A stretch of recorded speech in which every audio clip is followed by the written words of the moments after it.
really, really great to be here. This is always one of my favorite evenings of the year.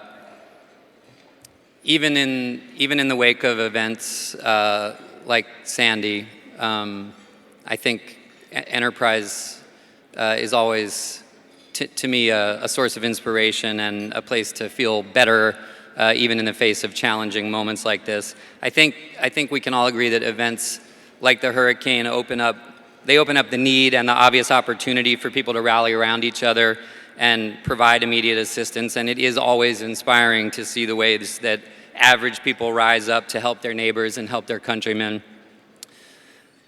I do think it's worth observing, though, that Enterprise is made up of people who are making that same kind of spiritual choice to use their talents to improve the lives and opportunities of others who are less fortunate than them, not just in the face of a disaster, but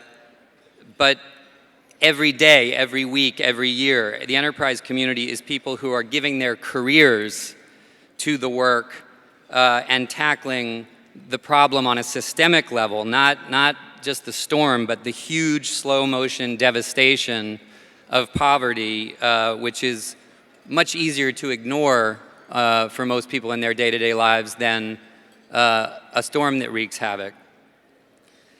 And I'm always hugely inspired by this organization and the people in it, because they're not just people who responded this week to the needs of their neighbors. These are people who are in it for the long haul. They have committed their careers and their lives to doing this work. And I think Enterprise as a community really lives up to the creed of the great John Gardner, who said, we're all faced with a series of great opportunities brilliantly disguised as insoluble problems. And I think that kind of optimism is what always makes getting together with people from Enterprise so uplifting.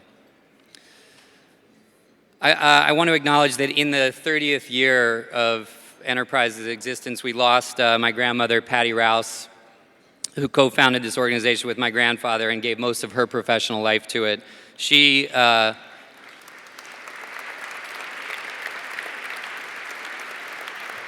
Patty and my grandfather, they weren't just tireless. I'm pretty convinced that they had figured out their own homebrew of Red Bull before Red Bull ever hit the market, because they drank rocket fuel of some kind, and they not only were tireless, they took energy from the cause literally to the very end of their lives, and I think they actually both lived longer because of their love for this work. And so that's another reason to support Enterprise. You will live longer. Bart Harvey is 79 years old. Can you believe how young he looks? Bill Fry, 87 years old. He looks like a kid still. You'll live longer. Keep supporting Enterprise. Joking aside, and in that vein, I actually can't think of a single person who embodies that spirit, the spirit of my grandfather, his passion, his almost comically, eternally youthful spirit, to honor with the James Rouse Civic Award than Jonathan Rose.